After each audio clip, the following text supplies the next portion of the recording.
സൂര്യചന്ദ്രന്മാരുടെ കാരകത്വങ്ങളാണ് ആദ്യ നിവേദ്യം തരുന്നത്. അതിൽ കാലത്തിൻ്റെ ആത്മാവ് എന്നാണ് ഇവിടെ പറയുന്നത്. കാലത്തെ പറ്റിയുള്ള വിവേകമാണ് ജ്യോതിഷം.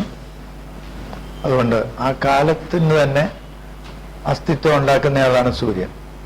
സൂര്യന്റെ ചലനമില്ലെങ്കിൽ കാലത്തെ പറ്റി നമുക്ക് ബോധം ഉണ്ടാവില്ല എന്ന് പറയാൻ ഒക്കില്ല. മറ്റുള്ളതും ചലിച്ചുകൊണ്ടിരിക്കുകയാണ്. പീരിയോഡിക് ആയിട്ടുള്ള ഏത് ഫിനോമിനൻ എടുക്കുകയാണെങ്കിലും അതിൽ നമുക്ക് കാലത്തിന്റെ ബോധം ഉണ്ടാവും. എങ്കിലും നമ്മൾ കാലഗണനയ്ക്ക് ഉപയോഗിക്കുന്നത് സൂര്യന്റെ ചലനം ആണ് അടിസ്ഥാനപരമായിട്ട്. ആ ഒരു സൂചനയാണ് ഇവിടെ തരുന്നത്. അതുകൊണ്ട് കാലവിവേകമാണ് ജ്യോതിഷമെങ്കിൽ ആ കാലത്തെ പറ്റി തന്നെയുള്ള ബോധം ഉണ്ടാകുന്നത് സൂര്യചലനമാണ് എന്നാണ്. അതിന്റെ അർത്ഥം ജ്യോതിഷത്തിന്റെ അടിസ്ഥാനം തന്നെ സൂര്യൻ എന്നുള്ള ഗ്രഹത്തിൽ ചുറ്റിപ്പറ്റി നിൽക്കുന്നു. സൂര്യന്റെ പ്രാധാന്യം സൗരയൂഥത്തിൽ സൂര്യന്റെയാണത്, സൂര്യ സാമ്രാജ്യമാണത്. അതുകൊണ്ട് അതിന്റെ പ്രത്യേകത പറയേണ്ട കാര്യമില്ല. അത് ഒന്നുകൂടി ഈ കോരാസ്കന്ധമാണ് ഈ എഴുതുന്നത്. ഫലം പറയുന്ന കാര്യത്തിലാണ്. ഫലം പറയുന്ന കാര്യത്തിലും സൂര്യന് ഏറ്റവും പ്രാധാന്യമുണ്ടെന്നാണ് ഈ പറഞ്ഞതിന്റെ പൊരുൾ.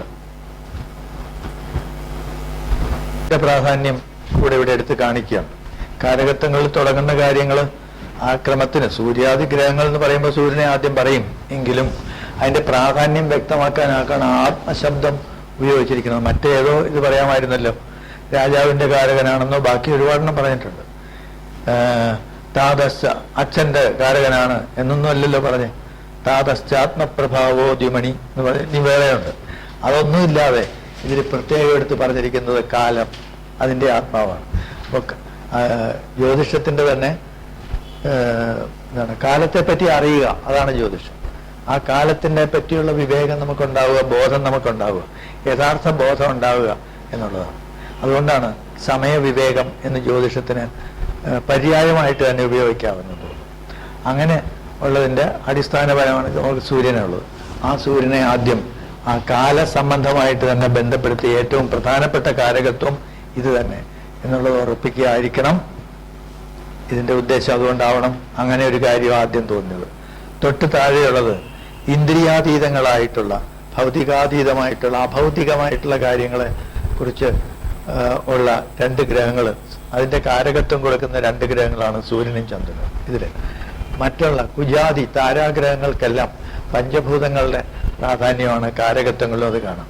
ആ വ്യത്യാസം ഈ രണ്ട് ഗ്രഹങ്ങളുടെയും എന്താണ്, അതിൽ നിന്ന് നമ്മളുടെ അനുമാനങ്ങളുണ്ടല്ലോ, അതിൽ ഇങ്ങനെയുള്ള രണ്ട് സംഗതികൾ ആവശ്യമുണ്ടെന്ന് തോന്നുന്നു. വേറൊന്നും എടുക്കണ്ട.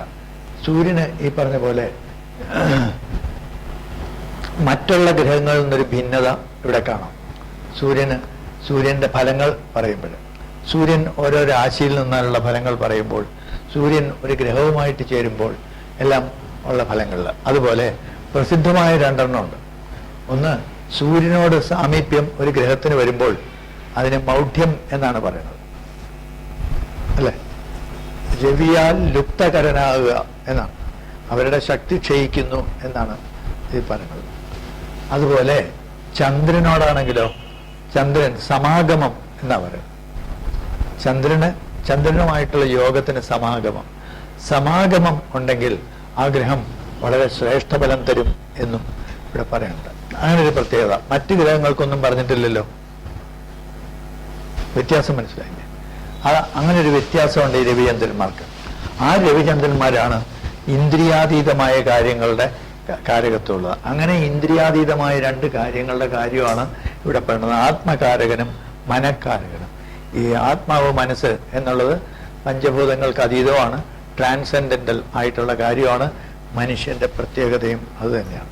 അതിലാണ് കൂടുതൽ കുറച്ച് നമ്മൾ നിൽക്കുന്നതും നമ്മളുടെ ചിന്താശക്തിയെ ഉണർത്തുന്നതും. അല്ലെങ്കിൽ ഇതിനകത്ത് എന്തെങ്കിലും നമുക്ക് താല്പര്യം വരാനുള്ള കാരണം അവിടെയാണ്, മറ്റുള്ള സ്ഥലങ്ങളിലല്ല. ആ രണ്ടെണ്ണമാണ് ആദ്യം പറഞ്ഞത്, മനസ്തുഹിനഗു. ഇതാണ് ഈ രണ്ടെണ്ണം.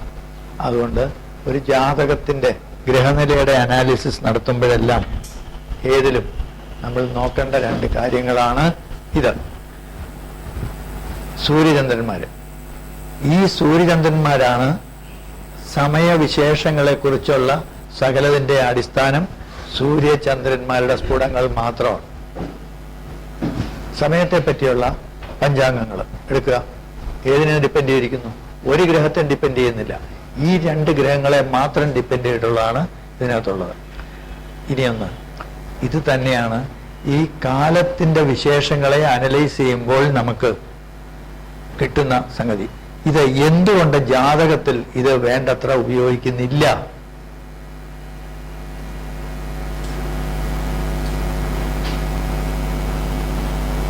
അതാണ് പ്രശ്നത്തിലാണല്ലോ ഇത് കൂടുതൽ കാണുന്നത്, അല്ലേ? പിന്നെ ഈ പറഞ്ഞ മുഹൂർത്തം എഴുതുന്നതിനാണ്. ചോറ് കൊണ്ട് മുഹൂർത്തം കൊടുക്കാനും കല്യാണത്തിന് മുഹൂർത്തം കൊടുക്കാനും വേണ്ടി മാത്രമാണ് നമ്മൾ ഉപയോഗിക്കുന്നത്. ജാതകത്തിൽ എന്തുകൊണ്ട് ഒരു ജാതകം, നമ്മൾ ഒരാളുടെ ജാതകം അനലൈസ് ചെയ്യുമ്പോൾ ഒരിക്കലും നമ്മൾ ആകപ്പാടൊരു ഫലം കാണും. ഏതെങ്കിലും ഒരു എന്താണ്, ഏത് ജ്യോതിക പുസ്തകം നോക്കുകയാണെങ്കിൽ അഷ്ടമിക്ക് ജനിച്ചാൽ കണ്ടവാനം തിന്നും, അല്ലെങ്കിൽ ഇതുമാതിരി എന്തെങ്കിലും കുറെ കാണും. ഇന്ന നക്ഷത്രത്തിൽ ജനിച്ചാൽ ഇന്ന ഫലം ഉണ്ടാവുന്നുണ്ടോ? ഇല്ലല്ലോ. എവിടെ ഉണ്ടാവുന്നു? ഒന്നും ഉണ്ടാകുന്നില്ല. ഇത് നോക്കുമ്പോൾ യാതൊരു പ്രസക്തിയും കാണുന്നില്ല. പക്ഷേ അതിന് പ്രാധാന്യമുണ്ട്. ആ പ്രാധാന്യം നമ്മൾ ശരിക്കും ഫുള്ളായിട്ട് ഉപയോഗിക്കുന്നത് പ്രശ്നത്തിലാണ്. അത് നോക്കുകയാണെങ്കിൽ പ്രശ്നത്തെക്കുറിച്ചുള്ള സകലതും അതിൽ തന്നെ കാണും. തീർച്ചയായിട്ടും അത് കാണണം. കണ്ടെങ്കിലേ ഇത് ശാസ്ത്രമാവുള്ളൂ, അല്ലെങ്കിൽ അല്ല. അവിടെ കാണുകയാണെങ്കിൽ അത് തന്നെ ഈ ജാതകത്തിലും പ്രസക്തമായിരിക്കണം. അത് നമ്മൾ ഉപയോഗിക്കുന്നില്ല എന്നുള്ളതാണ്. നമ്മൾ അതിന് പകരം ചെയ്യുന്നത്, ഇതിനകത്ത് ഇപ്പൊ നോക്കി ഇന്ന തിഥിയിൽ ജനിച്ചാൽ ഇതിനകത്തില്ല, അങ്ങനെ ഒരു കാര്യം ഇതിനകത്ത് പറഞ്ഞിട്ടേ ഇല്ല. എന്താ ഇതിനകത്ത് പറയാത്തെ? പഞ്ചാംഗങ്ങളുടെ പ്രാധാന്യം ഇതിനകത്ത് വന്നിട്ടില്ലല്ലോ, ഓരോ ഇതിലും പറഞ്ഞിട്ടില്ല. എന്തുകൊണ്ട് അങ്ങനെയല്ല അത് ഉപയോഗിക്കുന്നത്? ആ പറഞ്ഞിട്ടുള്ള മറ്റ് പല പുസ്തകങ്ങളിലും ഈ ജ്യോതിഷത്തെ പറ്റി എഴുതുന്നതിലെല്ലാം കാണാം, ഇന്ന തിഥിയിൽ ജനിച്ചാൽ ഇന്ന ഫലം, ഇന്ന നക്ഷത്രത്തിൽ ജനിച്ചാൽ ഒരു ഫലം പറഞ്ഞിട്ടുണ്ട്. ഇങ്ങനെ പറഞ്ഞിരിക്കുക. ഇത് ഒരു വിവരക്കേടല്ലേ? പരാശര മഹാമുനി എഴുതിയതാണ് എന്ന് പറയുന്ന പരാശര ഹോരയിലും എന്താ അങ്ങനെ പറഞ്ഞെന്ന് ചോദിക്കും, അല്ലേ? ചോദിക്കാൻ തോന്നുന്നുണ്ട്, എന്തിന് ഇത്ര വലിയ സിനിക് ആറ്റിറ്റ്യൂഡെന്ന്. സിനിക് ആറ്റിറ്റ്യൂഡ് അല്ല, അത് പരാശര മുനിയല്ല. അതുകൊണ്ട് തന്നെ യഥാർത്ഥ പരാശരൻ ജനിച്ചപ്പോൾ ബുദ്ധൻ ജനിച്ചിട്ടില്ല. ഉണ്ടോ? ശക്തേ പൗത്രം ആണല്ലോ. ഇത് മുനിയെ പറ്റി തന്നെ പറയണോ? അങ്ങനെയല്ലേ? പര്യായമായിട്ട് തന്നെ ഉപയോഗിക്കുന്നുണ്ട്. അത് കാണുമ്പോൾ തന്നെ അറിയണ്ടേ ബുദ്ധന് മുമ്പാണെന്ന്. ബുദ്ധനെ പറ്റി പറഞ്ഞിട്ടുണ്ടല്ലോ പരാശര ഹോരയില്. ഒന്നിൽ അത് പിന്നീട് എഴുതി ചേർത്താന്ന് പറയാം, അല്ലെങ്കിൽ അതിനേക്കാൾ എളുപ്പം, അതിനേക്കാൾ നല്ലത് പരാശര മുനിയുടെ അല്ല ഇത് എന്ന് പറയുന്നതായിരിക്കും ശരി. ഇത് ഏതോ ഒരു പഴഞ്ചന ആശ്രമത്തിലെ ഒരാള് ഇങ്ങനെ ചെയ്ത മാതിരിയാണ് എടുക്കുന്നത്. മൈത്രേയനോട് ഉപദേശിക്കുന്നതല്ലേ പറയണേ. പരാശരൻ മൈത്രേയനെ വിളിച്ചിട്ട് മൈത്രേയൻ ഓരോ വിട്ടിത്തരം ചോദിക്കും, അതിന് ഉത്തരം പറയുകയാണ് ചെയ്യുന്നത്. വിട്ടിത്തരമാണ് ചോദിക്കുന്നത് പലതും. ആ ചോദ്യങ്ങളിലൊക്കെ നോക്കണം, വായിച്ചു നോക്കണം, വളരെ രസകരമാണ്. അപ്പൊ കാണാം, ഇയാൾ എന്ത് കഴുത എന്നായിരിക്കും നമുക്ക് തോന്നുക. അതിനെപ്പറ്റി ഇങ്ങനെ പറയും, ഇതാ പിടിച്ചോ മൈത്രേയ എന്ന് പറഞ്ഞുകൊണ്ട് ഇങ്ങനെ അതിനെ എക്സ്പ്ലനേഷൻ കൊടുക്കുന്നത്. ഇത്ര തീരെ വിവരമില്ലാത്ത ആളുകളാണോ? ഇവിടെ നമ്മളൊരു ക്ലാസ്സിന് പരീക്ഷ നടത്തിയ കൂട്ടത്തിലെ ഒരു ചോദ്യം, ലഗ്നം എന്നാൽ എന്ത്? ഉത്തരം ല. ശരി. നിപുണ യോഗം എന്നാൽ എന്താ? അടിപൊളി.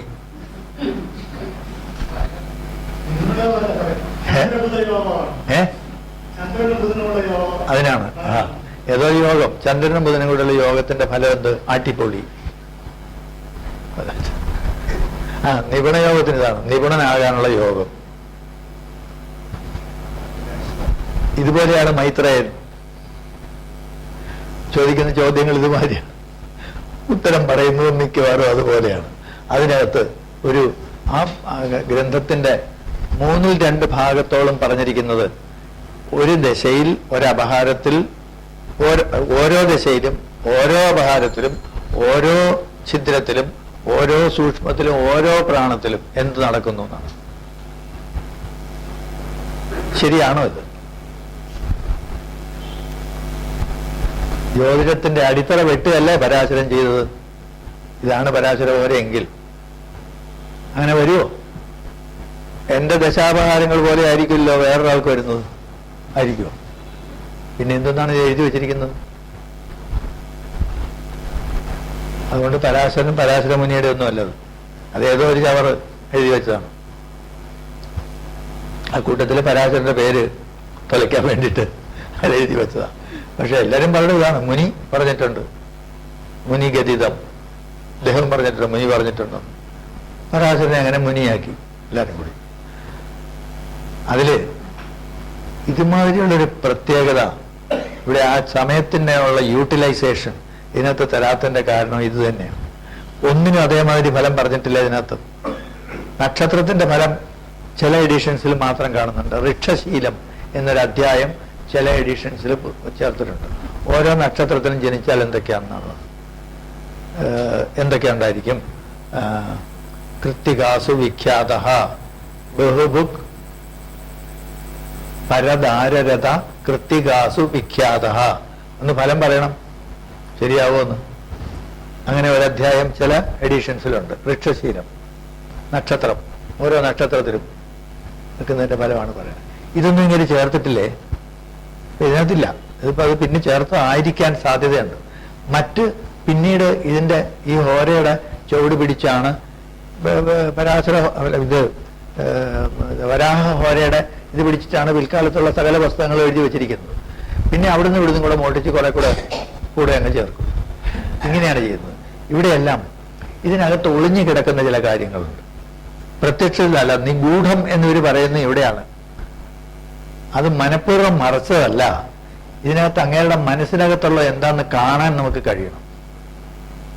അതിന് ഈ ഒരു ശ്ലോകത്തിൽ നിന്നാൽ കിട്ടില്ല. പുസ്തകം മുഴുവൻ പോയിട്ട് പറഞ്ഞാലേ നമുക്ക് കിട്ടുള്ളൂ. നമ്മൾ നേരെ മറിച്ച് ആദ്യം ജ്യോതിഷം പഠിക്കണ കാലത്ത് ആദ്യം ഈ ഹോര എടുത്ത് വായിച്ചാൽ തീർച്ചയായിട്ടും പിന്നെ പഠിക്കില്ല, പഠിക്കാൻ പറ്റില്ല. പക്ഷെ അത് മുഴുവൻ പഠിച്ചതിന് ശേഷം തിരിച്ചിതിലേക്ക് വരുമ്പോഴാണ് ഇതിനകത്തുള്ള അങ്ങയുടെ മനസ്സിനകത്ത് പോകുന്ന ആ ആശയം എന്താണ് എന്ന് നമുക്ക് മനസ്സിലാകുന്നത്. ഇതെല്ലാം കഴിയുമ്പോൾ മാത്രമാണ്. അതുപോലെയാണ് ഇതിന്റെ പ്രാധാന്യം നോക്കണം. ഇത്തരം കാര്യങ്ങളിൽ നമ്മൾ ചെയ്യേണ്ട ഒരു സംഗതിയാണ് ജാതകം പരിശോധിക്കുമ്പോൾ തീർച്ചയായും ഇതിനകത്ത് പോയാലേ കിട്ടുള്ളൂ. പ്രശ്നത്തിൽ അങ്ങനെയാണ് ഇപ്പൊ കിട്ടുന്നത്. പ്രശ്നത്തിൽ ഒന്നും വേണ്ട, പ്രശ്നം ചോദിക്കുന്ന സമയവും ആ ഗ്രഹനിലയും ആ സമയം നോക്കുകയാണെങ്കിൽ മുഴുവൻ അവിടെ വ്യക്തമായിട്ട് കാണണം, കണ്ടേ പറ്റൂ. അല്ലെങ്കിൽ ജ്യോതിഷം തെറ്റാന്ന് പറയേണ്ട അവസ്ഥയിലേക്ക് ഇപ്പൊ നമ്മൾ നീക്കിക്കൊണ്ടിരിക്കുക. ബാക്കി പറയുന്നതെല്ലാം വെറുതെ ട്രാഷ് എന്ന് പറഞ്ഞ് തള്ളി നീക്കിയാലും ഒരു കുഴപ്പവും വരില്ല. ഏത് പ്രശ്നം വേണമെങ്കിൽ വരട്ടെ, ചോദ്യം എടുത്തോളും. ഇത് മാത്രം ഒന്ന് അനലൈസ് ചെയ്ത് നോക്കണം. കിട്ടിയില്ലെങ്കിൽ അപ്പൊ പറഞ്ഞാൽ മതി, നമ്മൾ പരിപാടി നടത്തിക്കളയാൻ. ആ അവസ്ഥയാണ്. ആ രണ്ട് ഗ്രഹങ്ങൾ ഇത് രണ്ടുമാണ് എന്നുള്ളതാണ് പ്രത്യേകത. ഏറ്റവും പ്രാധാന്യം കൊടുത്തിരിക്കുന്നതാണ് ആത്മാവ്, മനസ്സ്. ഇതാണല്ലോ നമ്മൾ ഭൗതിക കാര്യങ്ങളെക്കാൾ കൂടുതൽ ശ്രേഷ്ഠമാണെന്നല്ലേ പറയുന്നത് ആത്മാവെന്ന് പറയുന്നതും മനസ്സെന്ന് പറയുന്നതും. കാരണം ഇതിനെപ്പറ്റി നമുക്ക് വലിയ പിടിയില്ല. അതുകൊണ്ട് ഇത് ശ്രേഷ്ഠം. പിടിയില്ലാതെയുള്ളതെല്ലാം ശ്രേഷ്ഠം.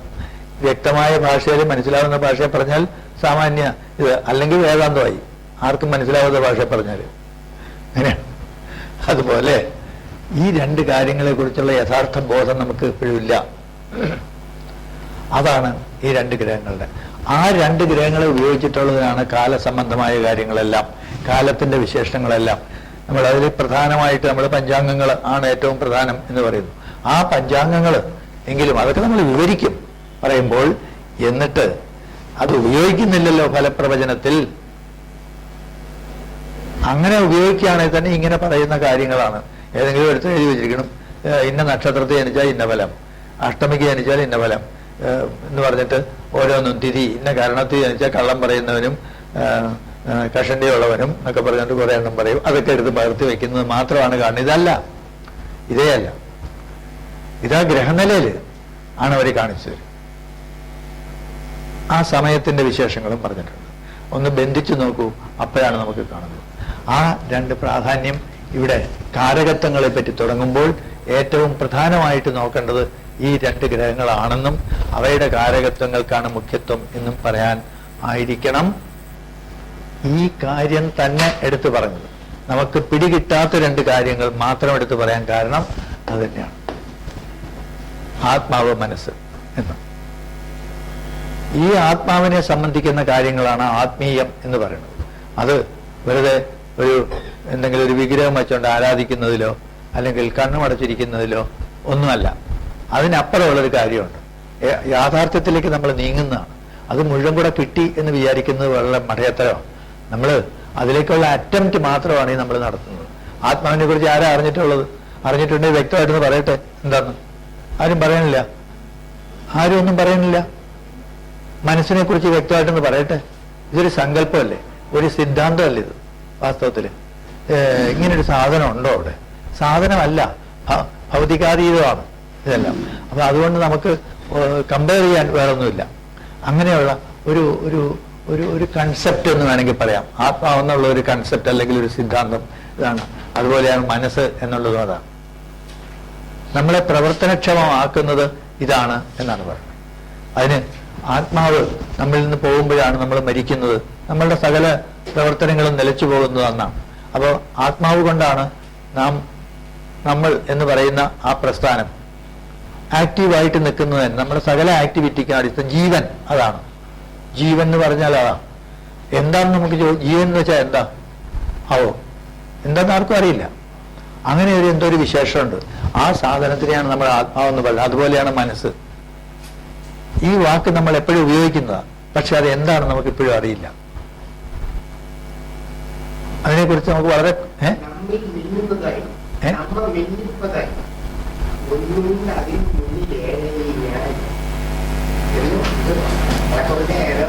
മനസ്സ് നമ്മിൽ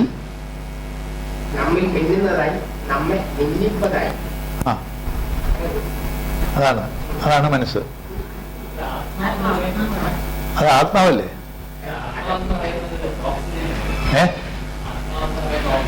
അല്ല അല്ല, ഒരു കാര്യം ചെയ്യാം. ആത്മാവ് വേർപെട്ട ആൾക്കൂടെ ഓക്സിജൻ കൊടുത്ത് നോക്കാം.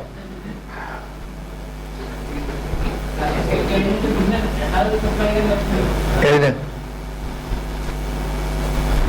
അതെന്താ? അപ്പൊ അത് ഓക്സിജൻ ഇപ്പൊ അല്ലാതെയുണ്ട്. അത് ഭൗതികമാണ്. ഇത് ഭൗതികാതീതമാണ്. അതാണ്, അതൊരു കൺസെപ്റ്റാണ്.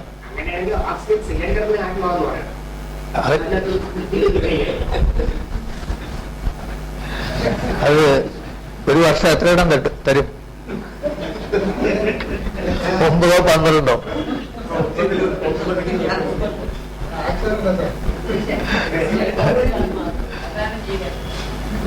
ഇത് അങ്ങനെ പിടികിട്ടാത്ത രണ്ടെണ്ണത്തെ പറ്റിയാണ് നമ്മൾ എടുക്കുന്നത്. ഇത് മാത്രമാണ് നമ്മൾ കാലത്തിന് ഉപയോഗിച്ചിരിക്കുന്നത്. നോക്കണം, ആ കാലത്തെ പറ്റിയുള്ള വിവേകമല്ലേ ജ്യോതിഷത്തിൽ നമ്മൾ കാണുന്നത്. അപ്പോൾ അതിന് പ്രാധാന്യമില്ലേ? അതിനല്ലേ പ്രാധാന്യം? അത് ശരിയാണ്. ഓക്സിജൻ ഭൗതിക വസ്തുവാന്ന് പറഞ്ഞു. പഞ്ചഭൂതാലകമായ നമുക്ക് ക്വാളിറ്റീസ് തരുന്നത് അതിനെ സംബന്ധിക്കുന്നതാണ് ഓക്സിജൻ, അല്ലെങ്കിൽ അതുമാതിരിയുള്ള മെറ്റീരിയൽസ് അല്ല. ഇത് അതിനതീതം, ഇന്ദ്രിയങ്ങൾക്ക് അതീതമായ രണ്ട് കൺസെപ്റ്റ്സ് ആണ് ഇത് രണ്ടും. നമ്മുടെ ഓക്സിജൻ എന്നുള്ളത് ഇന്ദ്രിയങ്ങൾക്ക് ഗോചരമാണ്, കണ്ണുകൊണ്ട് കാണാന്നല്ല അതിന്റെ അർത്ഥം. അപ്പോൾ അതാണ് വ്യത്യാസം. ഇന്ദ്രിയാതീതമായ ഒന്നാണ് ഓക്സിജൻ എന്നുള്ളത്. ഇന്ദ്രിയങ്ങളാൽ അറിയപ്പെടാവുന്ന കാര്യമാണ്. അതാണ് വ്യത്യാസം. അതുകൊണ്ട് പ്രാണവായു ഇല്ലെങ്കിൽ ജീവിക്കാൻ പറ്റൂല. വെള്ളമില്ലേ ജീവിക്കാൻ പറ്റുമോ? ഭക്ഷണമില്ലേ ജീവിക്കാൻ പറ്റുമോ? ഇതുപോലെ അതൊക്കെ ഭൗതിക വസ്തുക്കളാണ്. അങ്ങനെയുള്ള ഭൗതിക വസ്തുക്കളുടെ ചില പ്രവർത്തനങ്ങൾ നടക്കുന്നത് കൊണ്ടാണ് നമ്മൾ ജനിക്കുന്നത്, വളരുന്നത്, കുറെക്കാലം ജീവിക്കുന്നത്, ക്ഷയിക്കുന്നത് എല്ലാം. ഭൗതികമായിട്ടുള്ള ചേഞ്ചസ് ആണ്, സൃഷ്ടിസ്ഥിതി സംഹാരങ്ങൾ വരുന്നത്. പക്ഷെ അവിടെ അതിന് മുമ്പ് അവിടെ ഒരു ചൈതന്യം എന്നൊരു സാധനമാണ്. ഒരു ചൈതന്യം നമ്മളെ പ്രവർത്തനക്ഷമമാക്കുന്നൊരു കാര്യം. അതെന്താണെന്ന് അറിയില്ല ഇന്നും. ആ കൂട്ടത്തിൽപ്പെട്ട മറ്റൊന്നാണ് മനസ്സ് എന്നുള്ള സങ്കല്പം. ഇതിനെക്കുറിച്ച് നമുക്ക് വ്യക്തമായ അറിവില്ല. കാരണം അതൊരു സാധനമല്ല, അതുകൊണ്ടാണ്. അതൊരു തിയറിയാണ്. അതിനെപ്പറ്റി നമുക്കൊരു ബോധം ഉണ്ടാവുന്നു. അത് എവിടെയാ? മനസ്സിലാ, മനസ്സിൽ തന്നെയാണ്. ഈ വിവാഹ പൊരുത്തം പരിശോധിച്ച് നോക്കുന്ന കുറെ നിയമങ്ങൾ ഉണ്ടാക്കിയിട്ടുണ്ട്. ആ നിയമങ്ങൾക്കെല്ലാം പ്രസക്തി ഉണ്ടോ ഇല്ലയോ എന്നുള്ള ചോദ്യം മാറ്റിവെക്കുക. ഇല്ല എന്ന് തന്നെ വിചാരിക്കാം. എന്തുകൊണ്ട് ചന്ദ്രന്റെ സ്ഥാനം മാത്രം എടുത്ത് പൊരുത്തം നിശ്ചയിക്കുന്ന സമ്പ്രദായം വന്നു? മനസ്സിന്റെ അല്ലെ, മനോവികാരങ്ങളെ, മനോഭാവങ്ങളെ, മനസ്സിന്റെ അവസ്ഥയെ സംബന്ധിക്കുന്ന കാര്യമാണ് ഇവിടെ നമ്മൾ നോക്കേണ്ടത്. എന്നാൽ മാത്രമേ ഒരുമിച്ച് പോകാൻ പറ്റുമോ എന്ന് സാധിക്കുള്ളൂ. ഇത് സകലതിനും അതീതനായിട്ടുള്ള ഒന്നാണ് ആത്മാവ് എന്നാണ് വിദ്വാൻമാര് പറയുന്നത്. നൈനം ചിന്തന്തി ശസ്ത്രാണി നൈനം ദഹതി പാവകഃ. അതിനെ ഒന്നും ചെയ്യാനൊക്കില്ല, യാതൊരു തരത്തിലും മനസ്സിലാക്കാൻ പോലും ഒക്കാത്ത കാര്യമാണെന്നാണ് പറയുന്നത്. ഒരുപക്ഷെ ഈശ്വരൻ എന്നുള്ള കൺസെപ്റ്റ് തന്നെ ഇത് തന്നെയായിരിക്കാം ആത്മാവ്. അതുകൊണ്ടാണ് പരമാത്മാവ് എന്നെല്ലാം പറയുന്നത്. അതുപോലെ ഒരു കൺസെപ്റ്റാണ് മനസ്സ് എന്ന് പറയുന്നത്. അതൊരു സിദ്ധാന്തമാണ്. അങ്ങനെ ഒരു സാധനമുണ്ടോ? ഇല്ല, സാധനമല്ല. പിന്നെ അത് കൺസെപ്റ്റാണ്. ഒന്നുമല്ല. അത് എങ്ങനെയാണ് ആവുന്നത്? ഊർജത്തിന്റെ സ്രോതസ് എന്ന് പറയുന്നത് ഇപ്പൊ സൂര്യൻ എനർജിയുടെ സ്രോതസ്സാണ്. ഒരു കമ്പസ്റ്റൻ കത്തുന്നു, ഒരു സാധനം കത്തുന്നു, ഊർജത്തിന്റെ ഒരു വെള്ളം ഇങ്ങനെ ഒഴുകി വീഴുന്നു. ഏത് നേച്ചുറൽ നടക്കുന്ന ഏതൊരു പ്രോസസ്സും ഊർജത്തിന്റെ സ്രോതസ്സാണ്. അവിടെയൊക്കെ ഊർജ മാറ്റങ്ങളുണ്ട്. പക്ഷെ ഊർജത്തിന്റെ സ്രോതസ് എന്നുള്ളത് മനസ്സല്ല, അത് ബോധം, അതിന്റെ മാത്രമാണ്. നമ്മിൽ ഉണ്ടാകുന്ന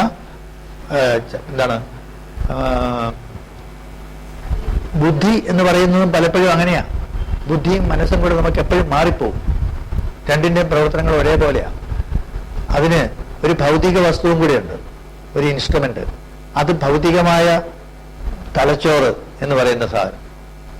പക്ഷെ ബുദ്ധി എന്ന് പറയുന്നത് ബോധത്തിനെ സംബന്ധിക്കുന്ന ഒരു കാര്യമാണ്. അങ്ങനെയാണ് ബുദ്ധി എന്ന് പേര് വരാൻ കാരണം. ആയിരിക്കണം. ബോധത്തെ സൃഷ്ടിക്കുക, ബോധത്തിനെ സംബന്ധിക്കുന്ന കാര്യമാണ് ബുദ്ധി. ആ ബോധം നമുക്ക് എങ്ങനെ വരുന്നു? ഇവിടെ ഈ തലച്ചോറിന് അതിന് പങ്കില്ല. അത് മനസ്സല്ല. തലച്ചോറെന്ന് പറയുന്നത് മനസ്സല്ല. ബോധം ഉണ്ടാക്കാൻ അതിൻ്റെ ഒരു ഉപകരണമായിരിക്കാം നമ്മുടെ ശരീരത്തിലെ എല്ലാ ഭാഗങ്ങളും ഭൗതികമാണ്. ആ ഭൗതികാതീതമായ രണ്ട് കാര്യങ്ങളാണ് ഈ രണ്ടെണ്ണം പറഞ്ഞത്. അതാണ് ഇവിടെ പ്രാധാന്യം. അത് വെച്ചിട്ടാണ് നമ്മൾ സമയത്തിനെ പറ്റി മനസ്സിലാക്കുന്നത്.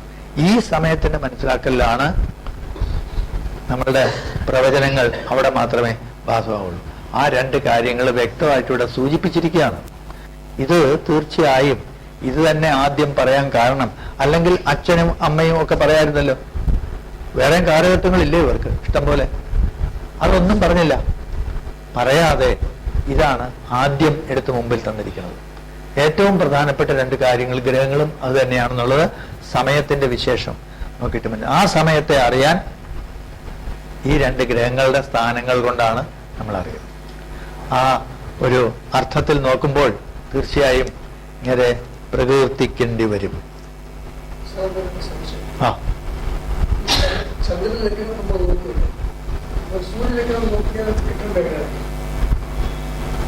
ചന്ദ്രലഗ്നം കിട്ടുന്നുണ്ടല്ലോ. ലിൻഡ ഗോൾഡ്മാൻ സൺസൈൻ മാത്രം വെച്ചിട്ടാണല്ലോ ഇത് മുഴുവൻ എഴുതുന്നത്.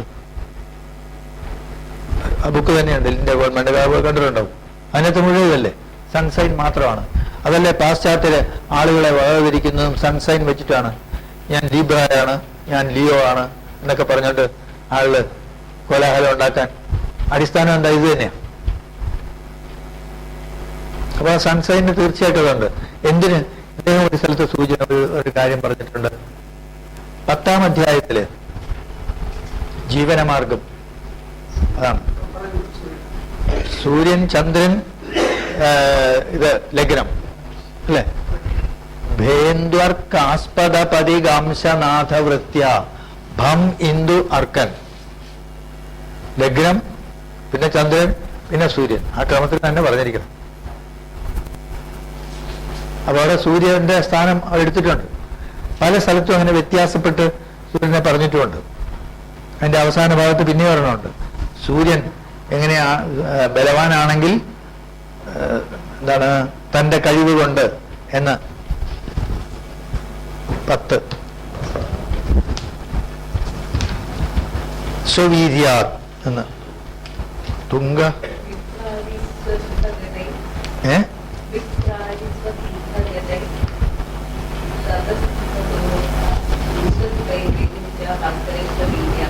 അത് തന്നെ ഭാസ്കരെ, അത് തന്നെ തുങ്കസ്തേ ബലിനിജ ഭാസ്കരേ സ്വവീര്യാത്.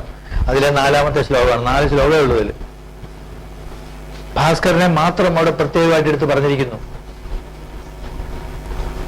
അപ്പോൾ ഈ മനസ്സ് എന്ന് പറയുന്നത് ബോധത്തിന്റെ ഇതാണല്ലോ. നമ്മളുടെ മനസ്സിലുള്ള ഭാവനകള്, ഇത്തരം കാര്യങ്ങളൊക്കെ മനസ്സിനകത്തിരിക്കുന്നതാ. വാസ്തവത്തിൽ ഉണ്ടായിരിക്കുന്നതാവണം നിർബന്ധമില്ല. അത് ഇന്ദ്രിയ ഗോചരമല്ലാത്ത ആശയങ്ങൾ ഉണ്ടാവുന്നു. അത് ബുദ്ധിയിലെന്ന് പറയും, മനസ്സെന്ന് പറയും. അവിടെയൊക്കെയാണ് തലച്ചോറ് എന്നുള്ള അർത്ഥത്തിലല്ല ബുദ്ധി ഉപയോഗിക്കുന്നത്. ബോധത്തെ സംബന്ധിക്കുന്ന ഒരെണ്ണമാണ് ബുദ്ധി. അതിനെയാണ് നമ്മൾ ബുദ്ധി എന്ന് പറയുന്നത്. തലച്ചോറ് ഇതുമായിട്ട് ഇത് ചെയ്തു പോവും. ബുദ്ധിഭ്രമം സംഭവിച്ചു എന്ന് പറയാനല്ലേ.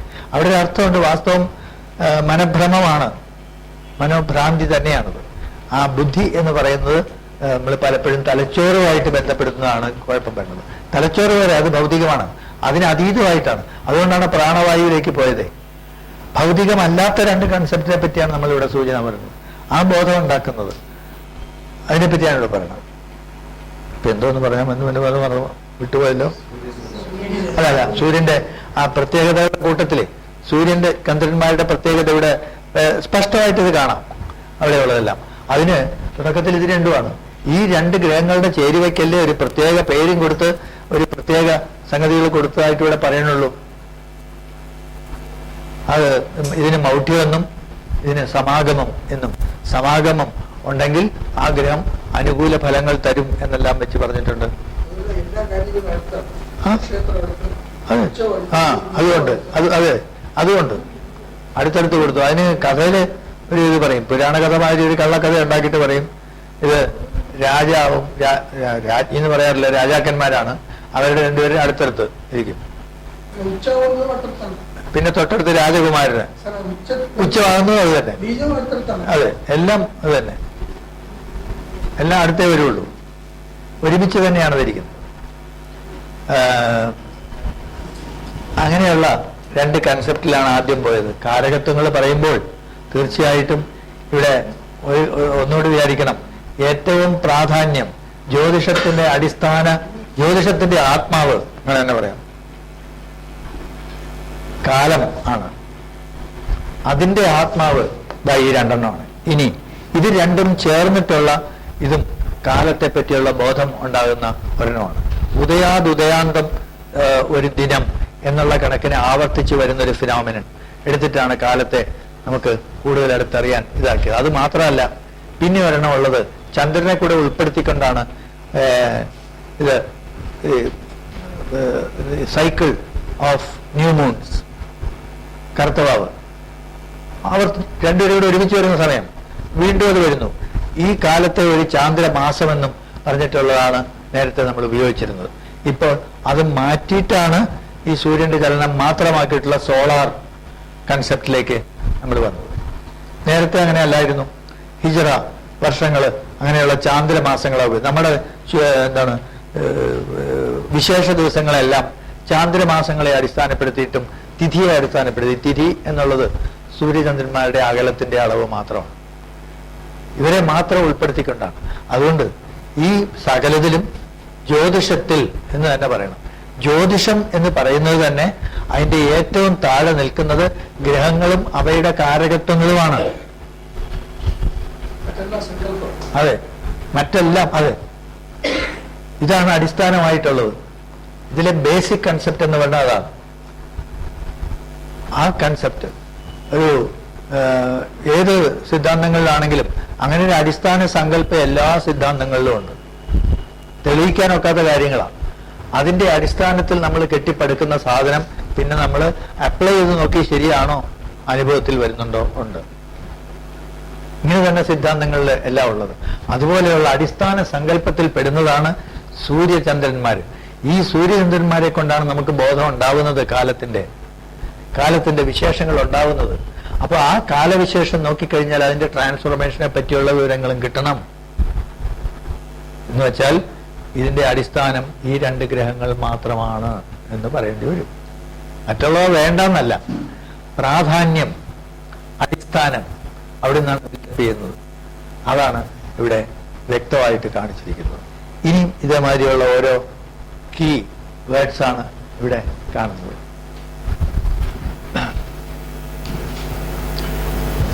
സത്വം കുജഃ. ഇത് വാസ്തവത്തിൽ അല്പം ഒന്ന് വ്യക്തമാക്കാമായിരുന്നു. ഈ സത്വം എന്നുള്ള വാക്കിൽ കയറിയുള്ളൊരു കസർത്താണോ എന്ന് തന്നെ സംശയിക്കേണ്ടിയിരിക്കുന്നു.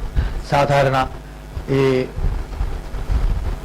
എന്താണ് ആചാര്യന്മാരെന്ന് വാക്കൊന്നും അവിടെ ഉപയോഗിക്കാൻ ഒക്കില്ല. ഈ പുസ്തകം എഴുത്തുകാര്, ഗ്രന്ഥരചനക്കാരുണ്ടല്ലോ, ജ്യോതിഷ ഗ്രന്ഥങ്ങളൊക്കെ എഴുതിയിരിക്കുന്ന വിദ്വാന്മാർ, അവര് പറഞ്ഞിരിക്കുന്ന സത്വബലം എന്നാണ് ചൊവ്വയ്ക്ക് ഇത് കൊടുക്കുന്നത്. അല്ലാതെ സത്വഗുണമല്ല എന്ന് വ്യക്തമാക്കിയിട്ടുണ്ട്. ഇതിൽ തന്നെയുണ്ട്, തമോ ഗുണമാണ്. അപ്പൊ സത്വബലം ഈ പറഞ്ഞിരിക്കുന്നത് സത്തായിട്ടുള്ള കാര്യമല്ല. എന്ന് വെച്ചാലോ, വ്യക്തമായിട്ട് അറിയാവുന്ന 2 കാര്യങ്ങളല്ല ഇവിടെ കൊടുത്തിരിക്കുന്നത്. ഇവിടെ സ്പഷ്ടമായിട്ട് സത്തായിട്ട് എന്ന് വെച്ചാൽ അതാണ് സോളിഡ് എന്ന് പറയില്ലേ, അത് തന്നെ. അങ്ങനെയുള്ളൊരു കാര്യമാണ് ചൊവ്വയ്ക്ക് കൊടുത്തിരിക്കുന്നത്. സത്വബലം, അതിനെയാണ് സത്വം എന്ന് പറയുന്നത്. സത്വം എന്നുള്ള ഒരുപാട് അർത്ഥമുണ്ട്. ഇരിക്കുന്നു സത്വം, അതും സത്വമാണ്. അപ്പൊ ആ ഇത് സത്വബലം എന്നാണ് ഇവരതിന് വ്യാഖ്യാനം കൊടുക്കുന്നത്. ആയിരിക്കാൻ സാധ്യതയുണ്ട് ചൊവ്വ. ഇനിയുള്ളതെല്ലാം പഞ്ചഭൂതാത്മകങ്ങളായ ഭൗതികങ്ങളായ കാര്യങ്ങളെ കുറിക്കുന്ന ഗ്രഹങ്ങളാണ് ഇനിയുള്ളത്. അതിനതീതമായിട്ടുള്ള 2 സങ്കല്പങ്ങൾ കഴിഞ്ഞു. ഇനിയുള്ളതാണ് അതിലാദ്യം സത്വബലം.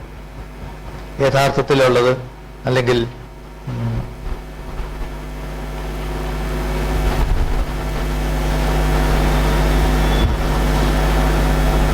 ഞാൻ ഈ ഭാഗം ഒന്ന് വായിച്ചാലോ?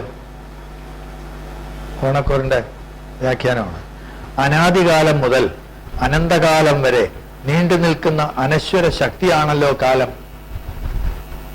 എന്തെന്ന് മനസ്സിലായില്ലോ ഇല്ലേ? കാലം എന്താന്ന് മനസ്സിലാവില്ല. മനസ്സിലാവാത്ത ഭാഷ പറയണോ? അതേ ഉള്ളൂ.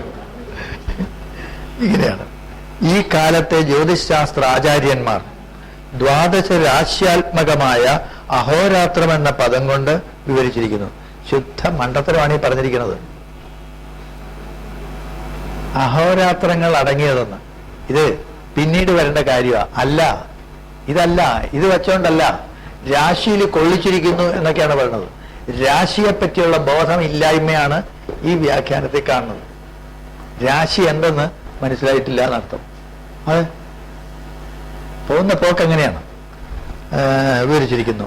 ഈ കാലമാകുന്ന പുരുഷന്റെ, ഏത് കാലമാകുന്ന പുരുഷന്റെ, ഏതാണ് ഈ കാലമാകുന്ന പുരുഷന്റെ ആത്മാവായിട്ടാണ് സൂര്യനെ കാണുന്നത്.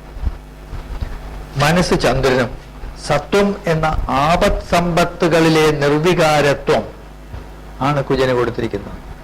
അതാണ് സത്വബലം എന്ന് പറയുന്നത്. എങ്ങനെയൊക്കെ മാറ്റം വന്നാലും നമ്മുടെ ഒരു അവസ്ഥയുണ്ടല്ലോ, പാലം കുലുങ്ങിയാലും അതന്നെ കേളന്റെ അവസ്ഥയാണ് ഈ പറയണത്. അങ്ങനെയാണ് ആപത് സമ്പത്ത്. ഇവിടെ ആപത് സമ്പത്തുകളിലെ നിർവികാരത്വം, അതാണ് ചൊവ്വയ്ക്ക്. ആ നിർവികാരത്വം, അതുകൊണ്ടാണ് അതിനെ സത്വബലം എന്ന് പറയുന്നത്. ആ ഒരു ശക്തി എന്തു വന്നാലും തളരാത്ത, ചന്ദ്രന്റെ ഓപ്പോസിറ്റ് ആയിട്ട് എടുക്കാൻ ഒക്കില്ല. ചന്ദ്രന്റെ മനസ്സിലുണ്ടാകുന്ന ഒരവസ്ഥയാണ് ഈ നിർവികാരത്വം എന്ന് പറയുന്നതും. മനസ്സിലുണ്ടാകുന്ന ഒരവസ്ഥ തന്നെയാണ്, അല്ലേ?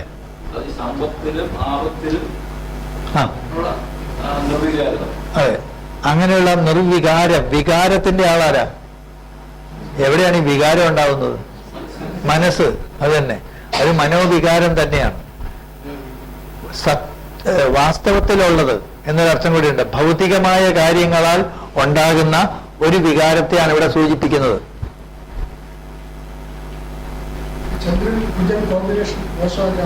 അവിടെയാണ് ഞാൻ വരാൻ പോണത്. അത് തന്നെയാണ് കറക്റ്റ്. അത് തന്നെയാണ് ഇവിടെ ഈ ചന്ദ്രനും ചൊവ്വയും കൂടെ ഉള്ളതിനെ ദോഷം എന്നാണോ പറയണത്? അല്ല എന്ന് ഞാൻ പറഞ്ഞാലോ? തിരിച്ചൊന്ന് പറയട്ടെ.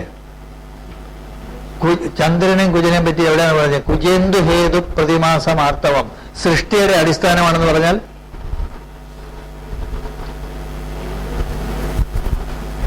അല്ലേ? ഉണ്ടല്ലോ. അതിന്റെ അടിസ്ഥാനം ഈ രണ്ട് കാര്യങ്ങളാണല്ലോ. കാരകത്വങ്ങളെ സംബന്ധിച്ച് മാനസികവും ഭൗതികവുമായിട്ടൊരു കാര്യമാണ് ആ പറയണത്.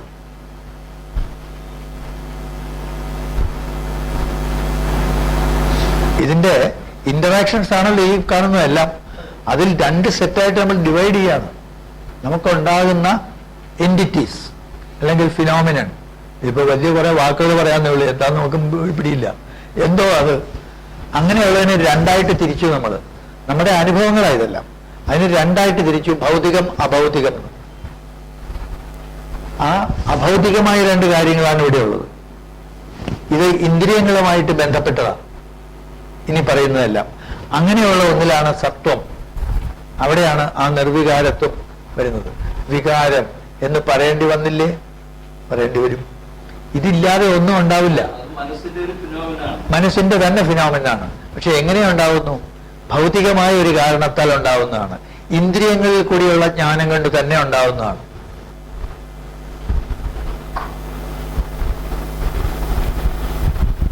ഇത് രണ്ടും തമ്മിൽ ഇന്ററാക്ഷൻസ് ഉണ്ട്.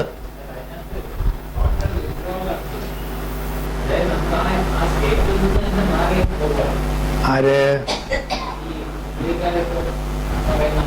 ഇവിടെ പറയുന്നത്? സമ്പത്ത്, ആപത്ത്, ഇതെല്ലാം ഭൗതികമാണ്. ആ ഭൗതികങ്ങളായ രണ്ട് എക്സ്ട്രീംസ് ആണ് പറഞ്ഞിരിക്കുന്നത്. അങ്ങനെയുള്ള സമയത്തും നമുക്ക് നിർവികാരത്വം, ആ ശക്തി, അതാണ് ഞാൻ സോളിഡ് എന്ന് പറഞ്ഞത്. സോളിഡ് എന്നുള്ള വാക്ക് ഇങ്ങനെയാ ഉപയോഗിക്കുക. ആ അത് തന്നെ, ചലനമില്ലായ്മ.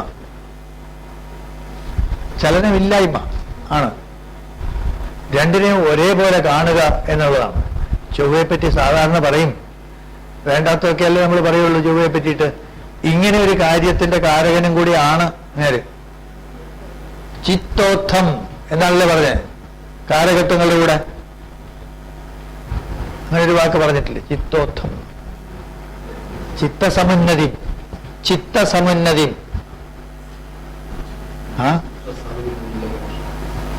ഒരു മാനസിക ബന്ധം അവിടെ ഇല്ലേ? ആ ബോധങ്ങളിൽ തന്നെ ഇങ്ങനൊരു കാര്യം അവിടെ ഇല്ലേ? അപ്പൊ ഇതിന്റെ ഇന്ററാക്ഷൻസ് ആണ് ഈ പറയണതല്ല. അങ്ങനെ വരുന്നതിലാണ് നിർവികാരത്വം വരുന്നത്. മറ്റതിന്റെ ബന്ധമില്ലാതെ, ആത്മബന്ധമില്ലാതെ, മനോബന്ധമില്ലാതെ ഒന്നും തന്നെ ഇല്ല. എല്ലാത്തിലും വ്യാപിച്ചു കിടക്കുന്നതാണ്. അതിനെങ്ങനെ വരുന്നത്? ഭൗതികമായ കാരണങ്ങളാൽ അതിന്റെ ഫലം ഇവിടെ ഉണ്ടാവും. ആ കൂട്ടത്തിൽ ഒരെണ്ണമാണ് ചലനമില്ലാത്ത ആ ദൃഢമായ നിൽപ്പ്, ചെറുത്തു നിൽപ്പ് എന്നുള്ളത്. അതാണല്ലോ സാഹസത്തിനൊരുമ്പെടാൻ കാരണം. ചൊവ്വയുടെ കാരകത്വങ്ങൾ ഓരോന്നെടുത്ത് നോക്കും, അപ്പൊ കാണാം ആ പ്രത്യേകത.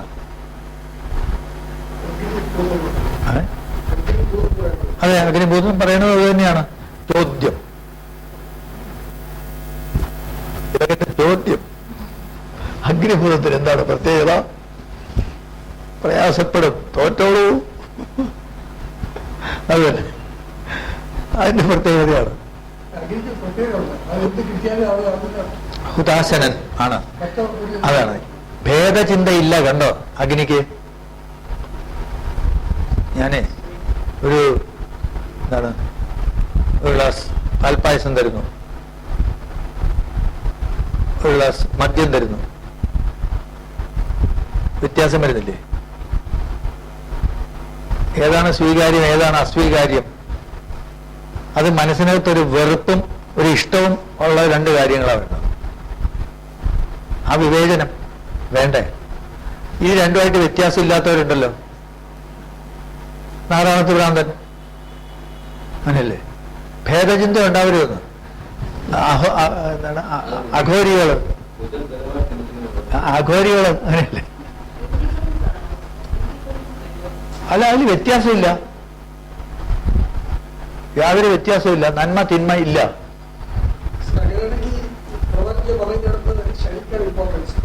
അത് തീർച്ചയായിട്ടും അല്ല, അങ്ങനെയല്ല. അത് പ്രവൃത്തിയല്ല. ഇല്ല, ത്യാഗമില്ല. അതാണ്, ത്യാഗമല്ല, മറിച്ചു വരും. പക്ഷേ അതിന്റെ ഫലം, കോൺസിക്വൻസ് എന്ത് വന്നാലും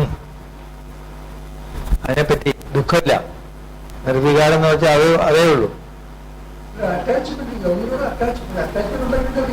അറ്റാച്ച്മെന്റ് ഉണ്ടാകുന്നതുകൊണ്ടാണല്ലോ നമ്മളിത് വരുന്നത്. അതായത് അറ്റാച്ച്മെന്റ് എന്ന് വെച്ച് കഴിഞ്ഞാൽ ബന്ധം എന്നാണ്. അതായത് ഭൗതിക ബന്ധം വരുമ്പോഴാണ് ഈ പറയുന്ന ഏറ്റക്കുറച്ചിലുകളും അവിടെയുള്ള ചില ചലനങ്ങളും ഒക്കെ ഉണ്ടാകുന്നത്. അത് ആത്മാവിലില്ല എന്ന് പറയാൻ പറ്റുമോ? അത് തന്നെ അങ്ങനെയുള്ള ഒരു എന്താണ് സ്വാഭാവികമായ എന്നൊക്കെ പറയാം, നാച്ചുറൽ. അതെന്താന്ന് നമുക്കറിയില്ല. ഒരു പ്രത്യേകതയാണ് അവിടെ വരുന്നത്. ഈ രണ്ട് കാര്യങ്ങളും ഇല്ലാതെ ഇതിനൊന്നും യാതൊരു ഇതുമില്ല.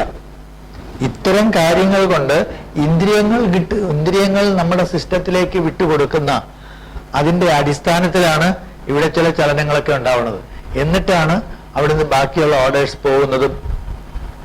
ഈ മനസ്സാണല്ലോ ഇതിനെയൊക്കെ നിയന്ത്രിക്കുന്നത്, അല്ലെ?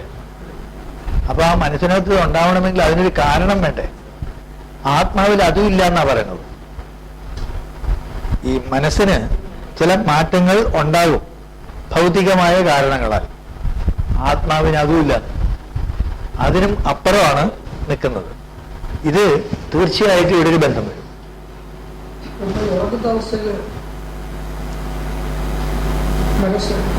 ഉറങ്ങുന്ന അവസ്ഥയിൽ മനസ്സ് അപ്പോഴും പ്രവർത്തിച്ചുകൊണ്ടിരിക്കുന്നു എന്നാണ് സങ്കല്പം.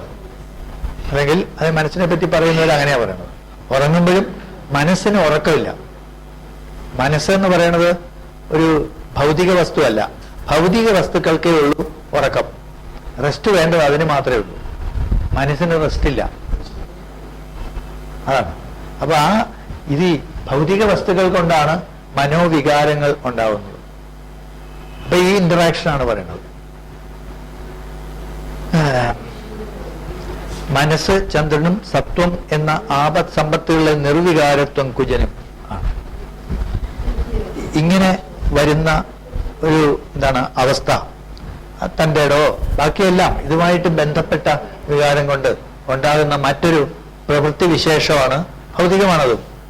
ഭൗതികമാണ് വാക്ക് എന്നുള്ളത്. മനസ്സിലുണ്ടാകുന്ന വികാരങ്ങൾ വാക്കിൽ കൂടിയായിരിക്കും ആദ്യം പ്രതിഫലിക്കുക. ഭയമുണ്ടെങ്കിൽ അയ്യോ എന്നല്ലേ പറയണേ, അല്ലാതെ ഗോവിന്ദാന്നോ നാരായണെന്നോ അല്ലേ പറയണത്. അയ്യോ എന്നറിയാതെ പറയും അല്ലേ? വാക്കിൽ കൂടിയാണത് പ്രകാശിപ്പിക്കുന്നത്. വികാരങ്ങളെ പ്രകാശിപ്പിക്കുന്നതിന് എന്താണ്? വാക്ക്. മനസ്സിലുള്ളത് ഏതിൽ കൂടിയാ വരുന്നത്? കമ്മ്യൂണിക്കേഷൻ ബന്ധത്തില് വാക്ക് തൊട്ടടുത്ത് പറയണ അതാണ്. ഇത് ഭൗതികമായ ഒന്ന്, സത്തായ ഒന്ന് വെച്ചാൽ ഭൗതികമായിട്ടുള്ള ഒന്നെന്നർത്ഥം. ഇന്ദ്രിയങ്ങൾ കൊണ്ട് മനസ്സിലാക്കാവുന്നതാണ് വാസ്തവത്തിലുള്ളതെന്ന് പറയുന്നത്. സത്തായിട്ടുള്ളതെന്ന് പറയുന്നത് അങ്ങനെ ഒരു ഇതുണ്ട്. അപ്പൊ അങ്ങനെയുള്ളത് കൊണ്ടുണ്ടാകുന്ന ചലനം ഏതിന്? ഇത് തന്നെയല്ലേ പറയണത് കുജേന്ദു ഹേതു പ്രതിമാസമാർത്തവം എന്ന് പറയണതും.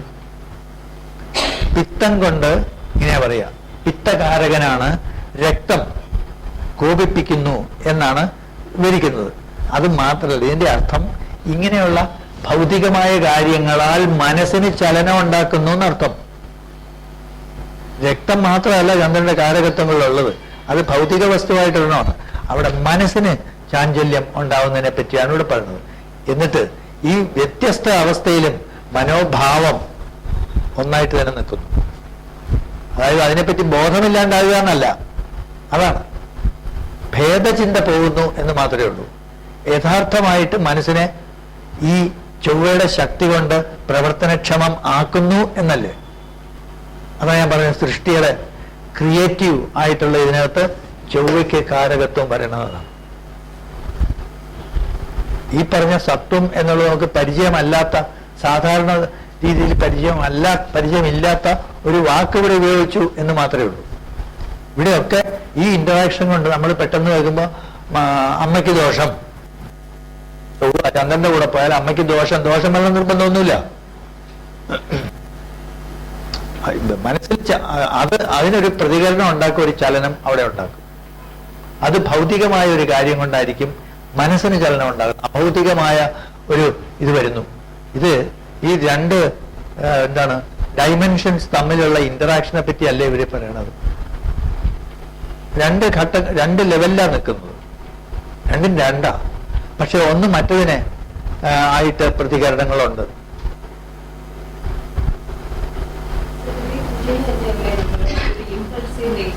അത് തന്നെ, ആ ഇമ്പൾസീവ് നേച്ചർ തന്നെ ഞാൻ പറയണത്. ആ ഇമ്പൾസീവ് എന്ന് പറയുമ്പോഴേ അവിടെയാണ് ബാലൻസ് എന്ന് വെച്ചാൽ എന്താണെന്ന് മനസ്സിലാവുന്നത്. എന്ന് വെച്ചാൽ അനങ്ങാതെ ഒന്നിനും കൊള്ളാതെ നിശ്ചേഷ്ടനാവുന്ന അവസ്ഥയല്ല,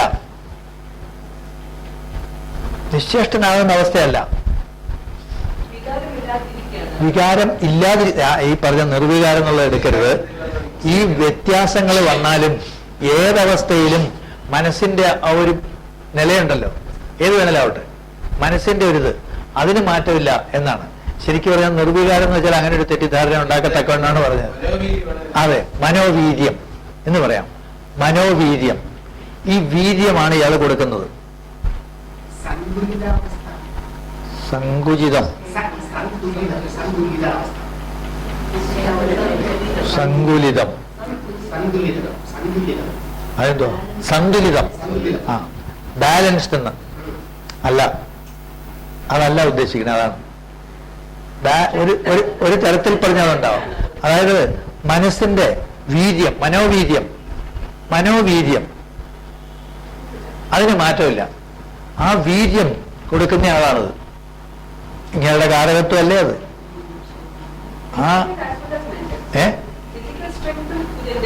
തീർച്ചയായിട്ടും അതുകൊണ്ട് അത് ഇതിന്റെ കൂടെയുണ്ട്, അതിവിടെയുണ്ട്. അത് എന്താണ്, ഫിസിക്സിനെ മാത്രമല്ല, ശരീരത്തെ മാത്രമല്ല അഫക്റ്റ് ചെയ്യണത്, അത് മനസ്സിനെയും കൂടി അഫക്റ്റ് ചെയ്യുന്നു. ഇന്ററാക്ഷൻ ഉള്ളതാണ്. അങ്ങനെ നോക്കുകയാണെങ്കിൽ തൊട്ടടുത്ത് നിൽക്കുന്നയാള് കുജന, അതും ഈ അഭൗതിക കാര്യങ്ങളുടെ ഏറ്റവും അടുത്ത് നിൽക്കുന്നയാള് ചൊവ്വയാന്ന് പറയേണ്ടി വരും. അതെ, അതുകൊണ്ടാണ് സധർമ്മിയായിട്ട് വരുന്നതും. സൂര്യൻ ആയിട്ട് സധർമ്മിയാണ് എന്ന് പറയുന്നതും അത് തന്നെ. അതാണ് ഇതിനകത്ത് സൂര്യനുമായിട്ട് സധർമ്മിയായ ഗ്രഹം ഏത്? മറ്റാരുമല്ല, ചൊവ്വയാ. സൂര്യനതല്ലേ ചെയ്യുന്നേ, പ്രവർത്തനക്ഷമത കൊടുക്കുക. അതാണ് മനസ്സിന് പ്രവർത്തനക്ഷമത കൊടുക്കുന്നു. അതായത് നിർവികാരം എന്ന് വെച്ചാൽ ഒരു തെറ്റായ ഒരു ഇതിനകത്ത് വരും. ഒരു വികാരവും ഇല്ലാത്ത, ഒന്നിനും കൊള്ളാത്ത ഒന്ന്, ശൂന്യം. ആ അർത്ഥമല്ല, അതിനെ ക്രിയേറ്റീവ്. അതാണ് ഇവിടെ എല്ലാം, ഈ ബന്ധത്തിനെല്ലാം പറയുന്നത് ക്രിയേഷൻ ആണ്.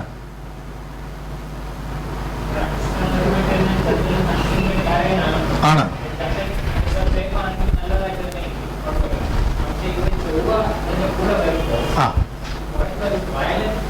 ഇല്ലല്ലോ, വയലന്റ് അല്ല, ആക്റ്റീവ് എന്ന് പറയണം.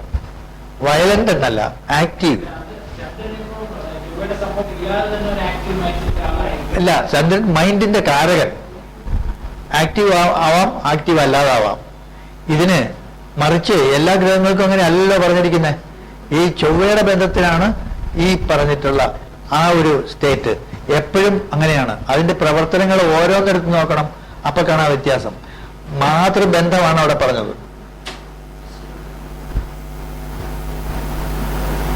ഒരു കാരകത്വം മാത്രം എടുത്താ പറഞ്ഞിരിക്കുന്നത്. അവിടെ അതിലും ഒരർത്ഥമുണ്ട്, മാതൃകാരകത്വത്തിലും. ഈ പറഞ്ഞ മനക്കാരകന്റെ ഇതുകൊണ്ട് തന്നെയാണ് മാതൃകാരകത്വം പറഞ്ഞത്. മനസ്സിൽ എന്താ ഉണ്ടാകുക? വികാരത്തിന്റെ സ്ഥാനമാണ്, തോന്നലുകളുടെയാണ്, അല്ലെ? ഇങ്ങനെയൊക്കെയാണല്ലോ. എന്തായാലും പറയാം, അതല്ലാതെ വേണമെന്ന് പറയും. വികാരങ്ങളുടെ സ്ഥാനം എന്ന് തന്നെ പറയാം.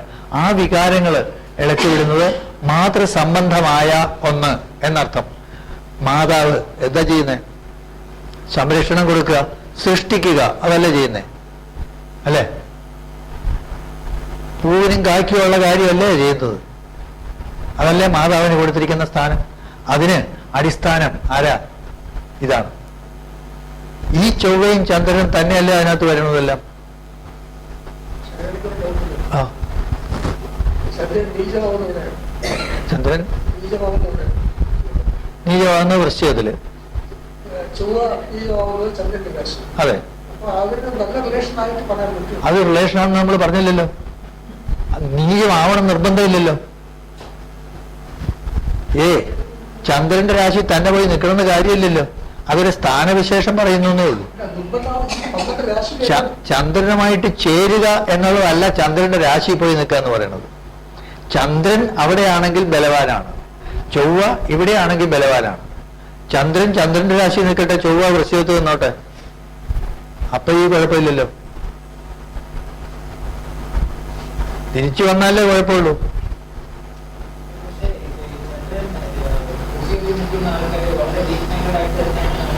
ആണ്, അത് ചന്ദ്രന് ബലമില്ലാത്തതുകൊണ്ട്.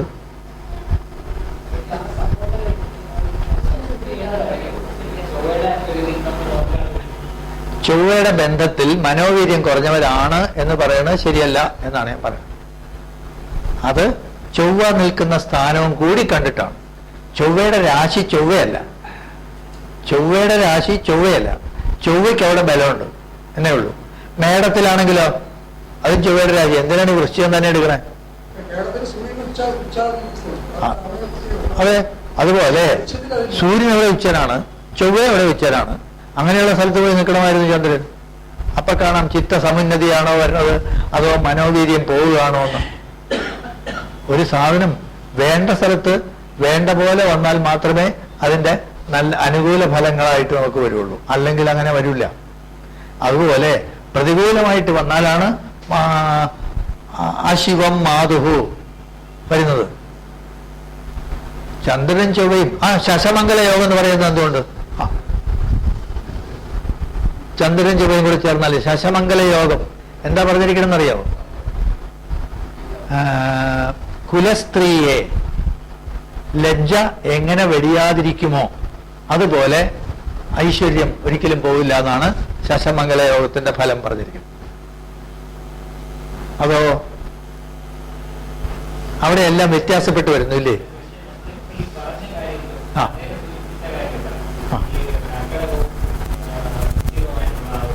ആ നമ്മൾ കർക്കിടകത്തിന്റെ കാര്യമല്ല പറയണത്, നമ്മൾ ചന്ദ്രൻ ചൊവ്വയുടെ കാര്യമാണ് പറയണത്.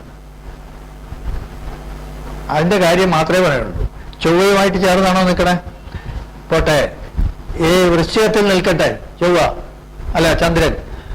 ചൊവ്വയുടെ ദൃഷ്ടി വരട്ടെ, എന്താ ഫലം? രാജയോഗം. അതിനോ ദോഷഫലമല്ലല്ലോ ഇപ്പൊ പറഞ്ഞിരിക്കണേ.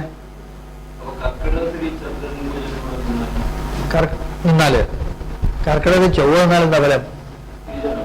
ഇല്ല, നീചമാണെന്നേ ഉള്ളൂ. എന്താ ഫലം?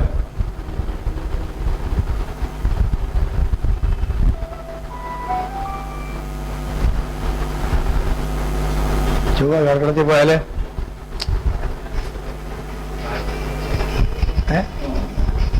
തുടക്കം കിട്ടണില്ല. ജലം കണ്ട് ജലാർജിതസ്വ അല്ലല്ല, ജലാർജിതസ്വ പോലെ തന്നെയാണ് ഇവിടെ. ജലാർജിതസ്വ എന്നല്ല, അത് ബുധനാണ്. ഇത് പ്രാജ്ഞ. പ്രാജ്ഞ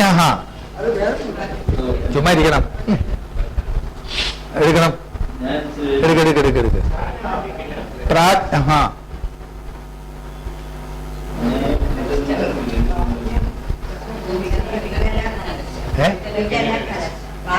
വികലഖലശ, അതാണ് ലാസ്റ്റ്. ഒരു വൈകല്യവും ഖലത്വവും മാത്രമേ ഉള്ളൂ. അതിന് മുമ്പ് തുടക്കണം. ചാന്ദ്രേർത്ഥവാൻ, ചാന്ദ്രേ അർത്ഥവാൻ. ചൊവ്വ പോയി, അവിടെ ചൊവ്വ പോയി. എന്തു പറ്റി? അവിടെ ഒരു ദുര്യോഗം. അതുകൊണ്ട് നല്ല ഫലം അവിടെ പറഞ്ഞിരിക്കുന്നത്. ഒരല്പം ദോഷം, നീചം, ചന്ദ്രന്റെ ബലക്കുറവ് എന്നുള്ളത് കൊണ്ട്, അല്ല ചൊവ്വയ്ക്ക് ബലക്കുറവ് കൊണ്ട്. അതുപോലെ ചന്ദ്രൻ ബലം കുറവുണ്ട് എന്ന് പറഞ്ഞെങ്കിലും ആ ബലത്തിന്റെ കാര്യത്തില് ഇവര് ഒരുമിച്ച് വന്നാൽ അങ്ങനെയൊന്നും അല്ലല്ലോ പറയുന്നത്. വ്യത്യാസപ്പെട്ട് തന്നെയാ പറയുന്നത്. എന്താണെങ്കിലും ഈ പറഞ്ഞിട്ടുള്ളത് ഈ മനോവികാരങ്ങൾക്ക് ചൊവ്വ കാരണമാകുന്നു. എങ്ങനെയുള്ള വികാരങ്ങൾ എന്നുള്ളത് വേണം എടുക്കാൻ. അങ്ങനെ പറയുമ്പോൾ ഒരു ദോഷം ആയിട്ട് വരണില്ല. സൂര്യചന്ദ്രന്മാരെ പറ്റി ഇങ്ങനെ ഒരു കാര്യമുണ്ടല്ലോ.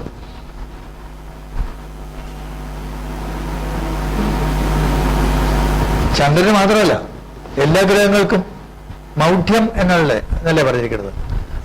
ലുപ്തകിരണൻ ആകുന്നു എന്നാണ്. രശ്മി ഇല്ലാതെ ആവുന്നു മൗഢ്യത്തിൽ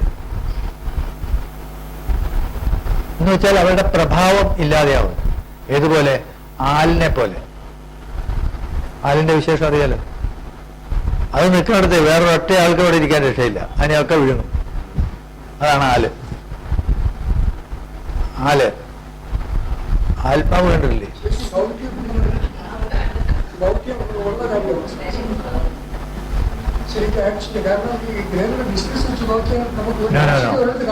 പറഞ്ഞുതരാം. അത് അവിടെ പറയുന്നത് ദോഷഫലം ഉണ്ടാക്കുന്നു എന്ന് നമ്മൾ എടുത്തു, അത് മാത്രമേ ഉള്ളൂ. ലുപ്ത കിരണനായി എന്ന് വെച്ചാൽ സൂര്യൻ അവിടെ വരുമ്പോൾ സൂര്യന്റെ പ്രഭാവമാണ് കൂടുതൽ വരുന്നതെന്നർത്ഥം. അതുകൊണ്ടാണ് മൗഢ്യം പറഞ്ഞിട്ടുള്ള ആള് പോലും ആ ബന്ധങ്ങൾക്ക് നല്ല ഫലം പറഞ്ഞിരിക്കുന്നത്. അതെ, അതുകൊണ്ട് മൗഢ്യം എന്ന് കേട്ടാൽ പടയും നടുങ്ങും. അങ്ങനെയാ, അയ്യോ മൗഢ്യം, ആ ആറ്റിറ്റ്യൂഡാണ് കുഴപ്പമുണ്ടാക്കിയത്. ലുപ്തകിരണൻ ശരിയാ, ഇവരുടെ പ്രഭാവമല്ല പുറത്തു വരുന്നത്, അത് സൂര്യനിൽ കൂടിയാണ് വരുന്നത്. സൂര്യനാണ് അവരുടെ കാരകത്വങ്ങൾ ആണ് വരുന്നത് എല്ലാം.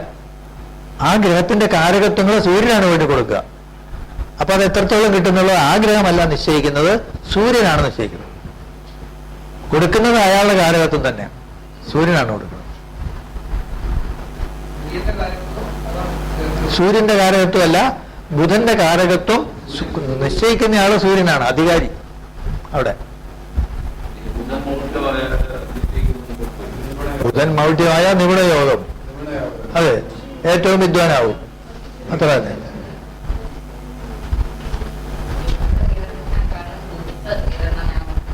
ലുപ്തകിരണൻ, അതെ,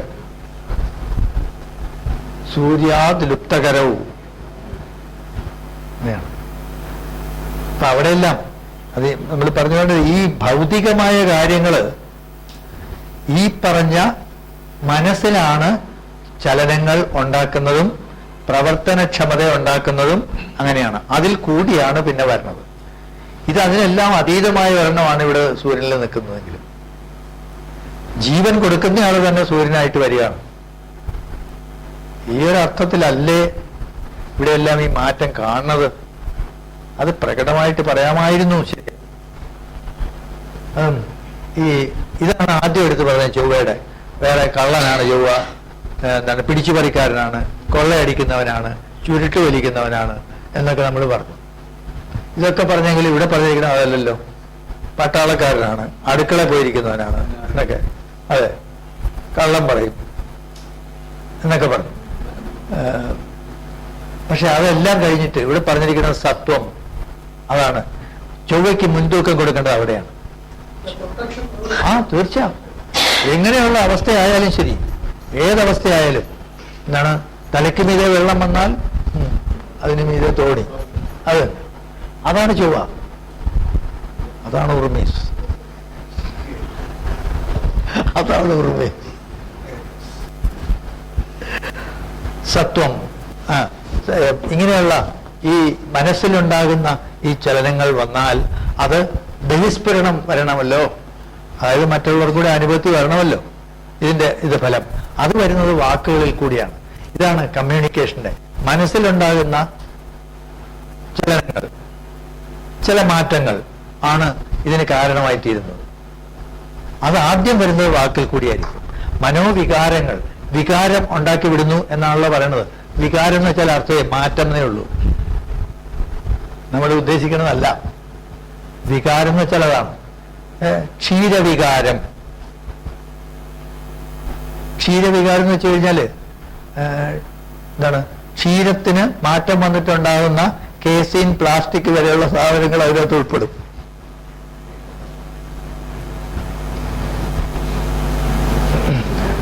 അത് ആദ്യം പുറത്തു വരുന്നത് കമ്മ്യൂണിക്കേഷൻ, വാക്കാണ് ഏറ്റവും എന്താണ് സിമ്പിൾ ആയിട്ടുള്ള കമ്മ്യൂണിക്കേഷൻ മാർഗം.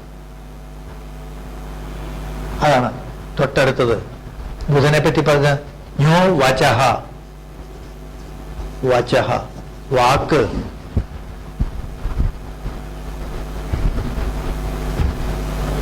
എന്തിനീ ഫലദീപികാരന് വേണ്ടാത്തത് എഴുതി വെച്ചു? പാണ്ഡിത്യം, സുവച, കലാ, നിപുണത, വിദ്വസ്തുതി, ഇതൊന്നും വേണ്ട. ഈ ഒറ്റയിടം മതി. വചഹ